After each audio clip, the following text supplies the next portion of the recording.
जय मसीह Christian आवाज टेलिभिजनको पर्दामा यति बेला हामीलाई हेर्दै हुनुहुन्छ। आज हामी विशेष संवाद गर्दैछौँ। पछिल्लो समय क्रिस्चियन समुदाय र अन्तर्धार्मिक सम्प्रदायभित्र देखिएको बेमेलको विषयमा कुराकानी गर्छौँ।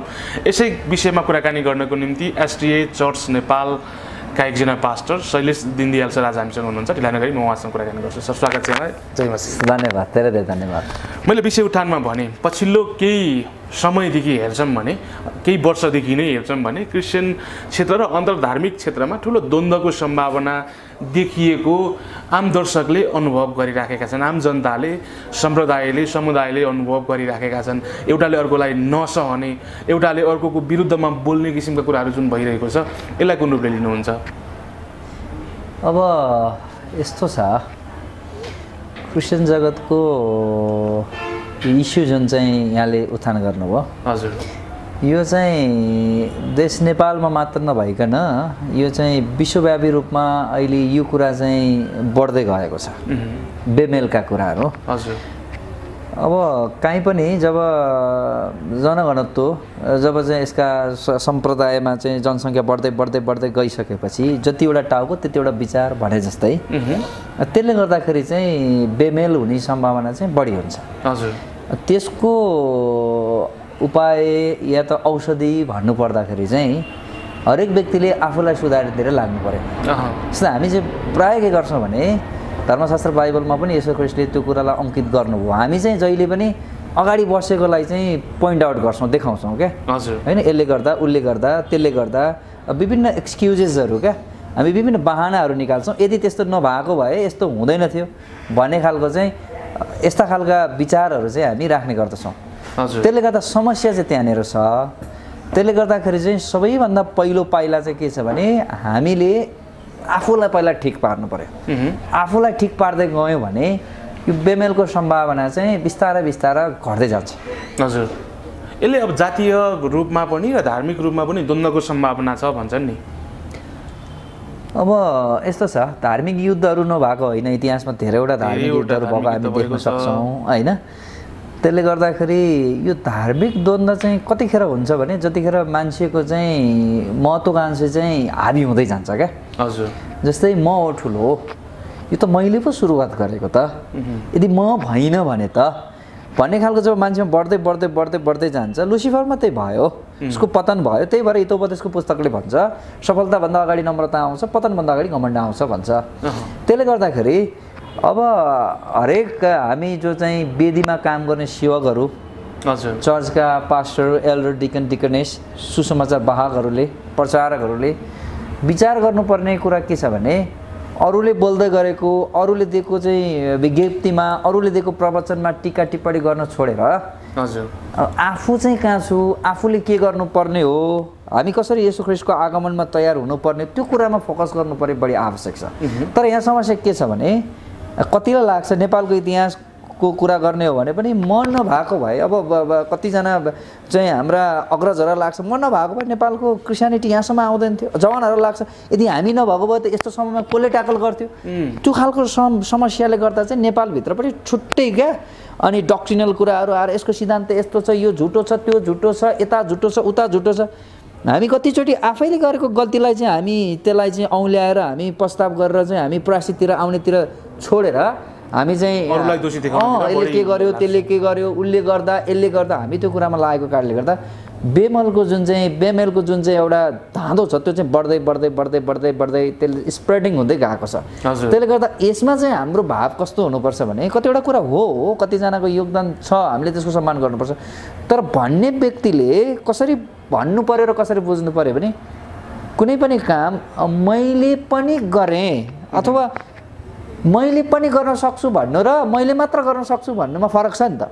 पक्कै पनि कतिवटा कुरा चाहिँ हामी यहाँ भएका अहिलेका जेनेरेसनका युवाहरूले अथवा चाहिँ वृद्ध हाम्रा चाहिँ क्रिस्चियन हिस्ट्रीका चाहिँ होनहार व्यक्तित्वहरूले है चाहिँ हामीले एउटा कुरा के म्याचुअर अन्डरस्ट्यान्डिङ गर्नु पर्यो भने मैले गर्दा भन्दा पनि मैले पनि केही कन्ट्रिब्युट गरेँ, परमेश्वरले मलाई चाहिँ एउटा औजारको रूपमा प्रयोग गर्नुभयो भन्ने कुरा बुझेर यो म्यासेज चाहिँ यदि सम्प्रदायलाई मण्डलीलाई हामीले दियौँ भने हजुर त्यो बेमेल घट्दै जान्छ। र अर्को एउटा समस्या कहाँनिर छ भने हामी मण्डलीमा के प्रचार गर्छौँ भने फलानु चर्च चाहिँ झुटो है, हाम्रो विश्वासी त्यहाँ जालान्, त्यहाँ जानु हुँदैन, अनि त्यो चाहिँ सम्प्रदाय झुटो झुटो चर्च आएछ भन्छौँ हामी होइन। त्यसले गर्दाखेरि बुझ्नुपर्ने मुख्य कुरा के छ भने हामीले बुझ्नुपर्ने कुरा चाहिँ जब हामी यसलाई झुटो त्यसलाई झुटो हामी न्याय गर्ने ठाउँमा उभिन्छौँ नि, त्यो भनेको चाहिँ हामीले लुसिफरको क्यारेक्टरलाई चाहिँ हामीले के गर्दैछौँ भने हामीले कपीक्याट गर्दैछौँ क्या। लुसिफरको त्यो सिद्धान्त हो नि त। त्यसले गर्दा हामीले हो कसैले गल्ती गर्दैछ भने हाम्रो दायित्व भनेको के हो भने त्यसलाई व्यक्तिगत सम्झाउने, अथवा भएन भने 2-4 जना लगेर सम्झाउने, अथवा भएन भने हामीले चाहिँ विशेष गरी परमेश्वरको हातमा राख्ने। हामी न्याय गर्ने सामर्थ्य हामीसँग छैन, हामीसँग छैन। हामी को हामी न्याय गर्नलाई? हजुर हामीले यति हो कि यदि कसैले, त्यही भएर धर्मशास्त्र बाइबलले के भन्छ भने मूर्खलाई सच्याउनेतिर नलाग भन्छ नि त होइन, मूर्खलाई अर्ती दिनतिर नलाग भन्छ नि त होइन। त्यसले गर्दाखेरि कतिपय समय हामी कस्तो गर्छौँ भने हामी विभिन्न विवादहरू ल्याउँछौँ। एउटा पास्टर अर्को पास्टरसँग बसेर, एउटा विश्वासी अर्को विश्वासीसँग बसेर, तपाईँको चर्चले मेरो विश्वासी खोस्यो, मेरो चर्चका विश्वासीहरू उता गए, विवादहरू ल्याएर त्यहाँ चाहिँ विभिन्न। तर म चाहिँ के एउटा विचार राख्छु भने यो चाहिँ हामीले परमेश्वरमा भरोसा राख्नलाई चाहिँ अलिक कम भएको हो कि हामीले चाहिँ संसारमा बनेका मण्डलीहरूप्रति अथवा संसारमा भएका भौतिक पूर्वाधारप्रति हामीले त्यो हाम्रो बढी विश्वास हो कि चर्च भनेको त हामी मान्छेहरू हौँ नि। इङ्ग्लिसमा CHURCH भन्छ, अगाडि पनि CS पछाडि पनि CS, हेर्नुहोस् है, बिचमा UR भन्छ क्या होइन। त्यसले गर्दा पवित्र स्थान किन त भन्दाखेरि त्यहाँ परमेश्वरको उपस्थिति जहाँ हुन्छ त्यहाँ मानिसहरूले परमप्रभुको सेवा गर्ने ठाउँ हो नि त त्यो त। त्यसले गर्दा हामी के भन्छौँ भने त्यो झुटो चर्च भन्छौँ। हामीले त्यसरी इङ्कित गर्नुको साटो चाहिँ हामी के गर्न सक्छौँ भने यदि कोही व्यक्ति अथवा कोही मण्डली कोही सम्प्रदाय यदि बाइबल विपरीत अथवा ख्रिस्ट विपरीत छ भने त्यो सन्दर्भमा हाम्रो पहिलो काम भनेको प्रार्थना गर्ने हो, र दोस्रो काम भनेको हामी उपवाससहित प्रार्थना गर्ने हो। तेस्रो काम भनेको हामीले कसरी लिङ्कअप गराउन सक्छौँ त्यहाँका विश्वासीसँग भन्दा पनि हामीले त्यहाँको पास्टरसँग, पास्टर यो कुरा त यस्तो यस्तो छ, त्यो पनि हामी कति शिक्षित छौँ भनेर देखाउनलाई होइन, हामी कति धर्मी छौँ भन्ने कुरा देखाउनलाई होइन, कि यो कुरा यस्तो छ, कुन कारणले गर्दा यहाँले यो प्र्याक्टिस गर्दै हुनुहुन्छ होइन। त्यो चाहिँ एउटा कस्तो भने बुझ्न पनि र बुझाउने पनि एउटा प्रक्रिया हो। तर हाम्रो प्राय ट्याकल कस्तो हुन्छ भने हामी बुझाउन मात्र खोज्छौँ, त गलत म मात्र सही भन्ने खालको परिवेश। मैले यो कुनै पनि पास्टर अगुवालाई मैले इङ्गित गरेर भन्न खोजेको होइन। अहिले पास्टरज्यू बेमल हुनुको कारण चाहिँ भनेको नेपाली इसाई समाजमा समुदायमा के पनि देखिँदैछ भने एउटा नराम्रो पक्ष नराम्रो कुरा के छ भने इसाई समुदायले पटक पटक इसाईहरूलाई आरोप लाग्छ, यसमा केही प्रतिशत सत्यता पनि म देख्छु। इसाईहरूले अरू कुनै धर्मावलम्बीहरूलाई डोमिनेट गरेर शैतान भनेका कुराहरू, यो कुराले गर्दाखेरि पनि उनीहरू क्रिस्चियनप्रति अलिक बढी आक्रामक बनेको यति बेला यथार्थ देखिएको छ क्या। यसको कारणले धेरैजना बुद्धिजीवीहरूले विश्लेषकहरूले चाहिँ अब छिट्टै नै यही हिसाबले जाने हो भने बाहिरी अरू कुनै धार्मिक सम्प्रदायले इसाईहरूलाई देखिन सक्ने र इसाईहरूले उनीहरूलाई शैतान भन्ने नराम्रो भन्ने यदि त्यो प्रचलन चल्दै जाने हो भने छिट्टै नै नेपालमा चाहिँ ठुलो धार्मिक द्वन्द्व हुन्छ भन्ने किसिमको अभिव्यक्तिहरू दिइराख्नु भएको छ। यसमा तपाईँको पोइन्ट अफ भ्यू के छ, तपाईँको धारणा के छ? त्यो चाहिँ एउटा अहङ्कारको प्रतिबिम्ब हो।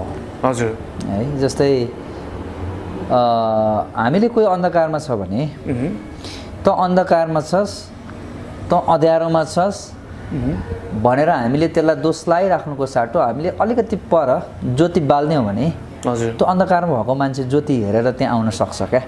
त्यसले गर्दा एउटा भनाइ छ नि, जस्तै संसारको सबै पुस्तक चाहिँ मान्छेले पढ्छन् तर एउटा पुस्तक धर्मशास्त्र बाइबल जसले मान्छे पढ्छ भनेर भनिएको एउटा भनाइ छ नि। त्यसले गर्दाखेरि हाम्रो काम भनेको त अन्धकारमै छस्, त गलत छस्, तैँले गर्दा संसारमा श्राप आयो, अथवा त चाहिँ यो होस्, दैत्य होस्, शैतान होस्, त दुष्ट होस्, त्यो हामी त्यो हैसियत राख्दैनौँ, मान्छेले त्यो हैसियत राख्दैन।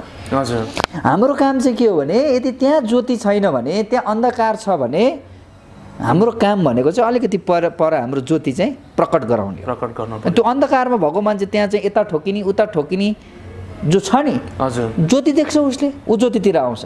एउटा रमाइलो कुरा के छ भने ज्योतिमा भएको मान्छेले अन्धकारभित्र के हुँदैछ त्यो देख्दैन, तर अन्धकारमा भएको मान्छेले टाढा ज्योति बाले पनि त्यो ज्योतिमा के भएको छ त्यो छर्लङ्ग देखिन्छ।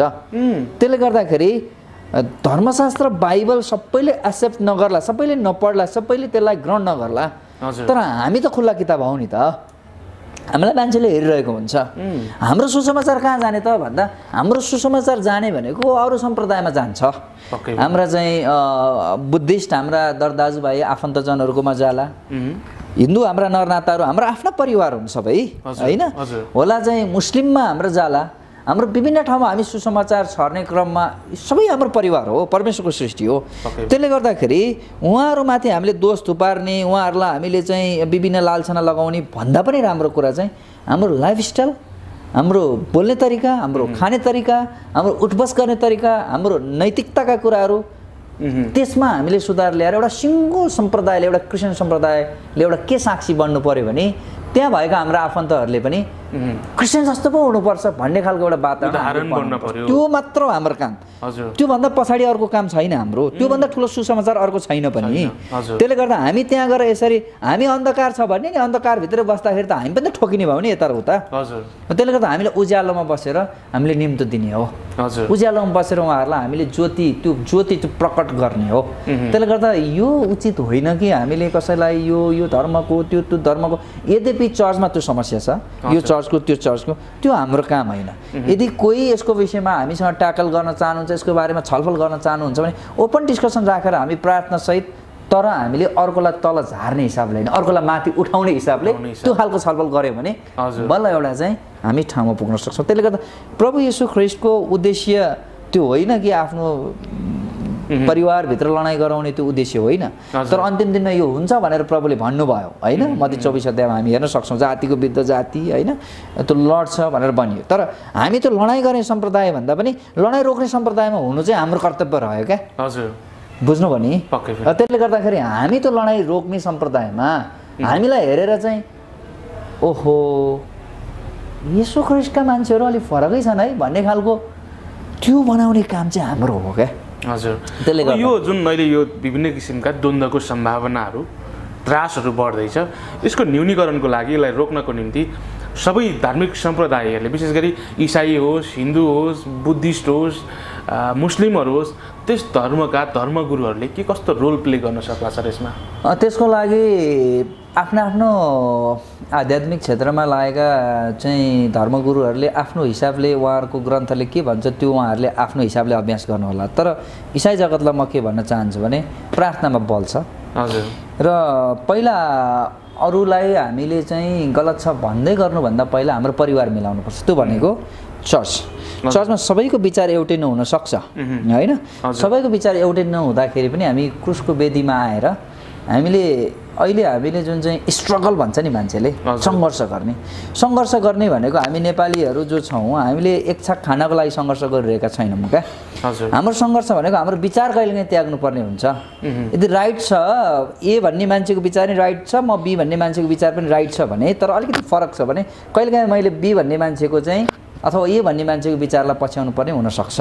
यदि परमेश्वरको नाउँमा बाजिँदैन र परमेश्वरको विरुद्ध हुँदैन भने, त्यसले गर्दाखेरि हामीले बुझ्नुपर्ने कुरा के छ भने यसलाई न्यूनीकरण गर्नको लागि चाहिँ हामी इसाई धर्मगुरुहरूले, इसाई विश्वासीहरूले यसको लागि उपवास प्रार्थना गर्नुपर्छ। प्रार्थना नै सबैभन्दा बलियो कि हो। प्रार्थना हामीले गर्नुपर्छ र हामीले आफ्नो जीवनशैली, हाम्रो बोलीचाली, हाम्रा चाहिँ जो अभ्यास, हामी अरूलाई दोष लाउने जुन खालको अभ्यास यदि काहीँ छ भने त्यसलाई हामीले बिस्तारै बन्द गर्दै जानुपर्छ। हामी अरूको बारेमा कुरा गर्ने भन्दा पनि यसको विषयमा कुरा गर्ने र आफ्नो विषयमा आफ्नो गवाही दिने, म यस्तो थिएँ प्रभुले मलाई यस्तो बनाउनु भयो, त्यो गवाही दिने चाहिँ हामीले काम गऱ्यो भने न्यूनीकरण हुन्छ हाम्रो तर्फबाट। हजुर, अब कार्यक्रमको अन्तमा छौँ सर। जाँदै जाँदै यति बेला जतिजना दर्शकहरूले हामीलाई हेर्दै हुनुहुन्छ, विभिन्न किसिमका धर्मगुरुहरूले यति बेला हामीलाई हेर्दै हुनुहुन्छ, उहाँहरूलाई आजको कार्यक्रमबाट के सन्देश दिनुहुन्छ? अब यसमा म यही कुरा जोड्न चाहेँ, जस्तै अहिले क्रिस्चियनभित्र एउटा विभाजन भन्ने कुरा यहाँले निकाल्नु भयो। हजुर, अरू सम्प्रदायसँग फेरि अर्को फेरि त्यस्तै खालको बेमेल छ होइन। त्यसले गर्दा मत्ती 7:12 मा येशू ख्रीष्टले के भन्नुभयो भने हजुर अगाडिको मान्छेले के गरोस् भन्ने म चाहन्छु, मैले चाहिँ त्यो अगाडिको मान्छेलाई गर्नु पर्यो भन्नुभयो क्या उहाँले। हजुर होइन, त्यसले गर्दाखेरि हिन्दू धर्मशास्त्र पढेका जो चाहिँ धर्मावलम्बीहरूले हजुर होइन उहाँहरूको आफ्नो एउटा आस्था छ, मुस्लिम पढ्नुभएका धर्मावलम्बीहरूको उहाँहरूको एउटा आस्था छ, अथवा क्रिस्चियनमा पनि विभिन्न खालका चाहिँ सम्प्रदायहरू आए, छुट्टा छुट्टै विचारहरू छ भनेपछि हामीले के कुरामा चाहिँ विशेष गरी फोकस गर्नु पर्यो भने उहाँहरूले हामीलाई के गरोस् भन्ने हामी चाहन्छौँ। हाम्रो इच्छा के हो त? हजुर हाम्रो इच्छा के हो त? उहाँहरूले हामीलाई के गरोस् भन्ने हामी चाहन्छौँ। हजुर हाम्रो विरोध नगरोस् त, हामीलाई सम्मान दिनुभएको होस्, हामीलाई काहीँ कार्यक्रम गर्दाखेरि हामीलाई अप्ठ्यारो नबनाओस् भन्ने हाम्रो इच्छा हो।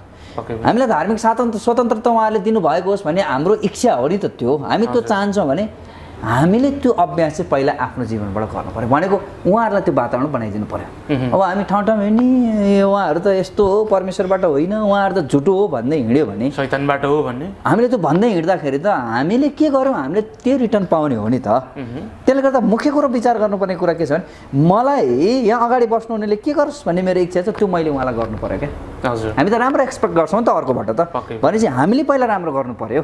त्यसले गर्दाखेरि यदि कसैले हामीलाई जय मसीह भन्दैन भने फलानाले जय मसीह भएन म किन जय मसीह भन्नु, त्यो खालको मनस्थिति हाम्रोमा हाबी भयो। त्यो चाहिँ लुसिफर क्यारेक्टर हो होइन। अर्कोले नमस्ते गरेन भने हामी किन नमस्ते गरौँ, उसलाई चिने पनि म नमस्ते गर्दिनँ, त्यो होइन। तर हामी फर्काउँछ नि त, त्यो चाहिँ प्रभुले हामीलाई भन्नुभयो नि त। त्यो प्र्याक्टिस गर्नुपर्छ। यही नै म चाहिँ विशेष गरी हाम्रा सम्पूर्ण धर्मगुरुहरू, हाम्रा विश्वासीजनहरू, सारा संसारभरि भएका विश्वासीजनहरूलाई म यही भन्न चाहन्छु कि यो धार्मिक द्वन्द्वहरू, यस्ता समस्याहरू, विवादहरू आउँछ, तर हाम्रो काम भनेको चाहिँ त्यसमा संलग्न भएर त्यसतिर जुधेर लडाइँ गरेर, कतिजनाले भन्नुहुन्छ होइन क्रिस्चियन कति हातमा दही जमाएर बसेको उठ्नुपर्छ, तर त्यो बाइबलले भन्दैन नि त। यसो कुरो चाहिँ चाहनु भएको भए एक किसिममा सबै कुरो स्वाहा पार्न सक्नुहुन्थ्यो, तर उहाँ क्रुससम्म जानुभयो।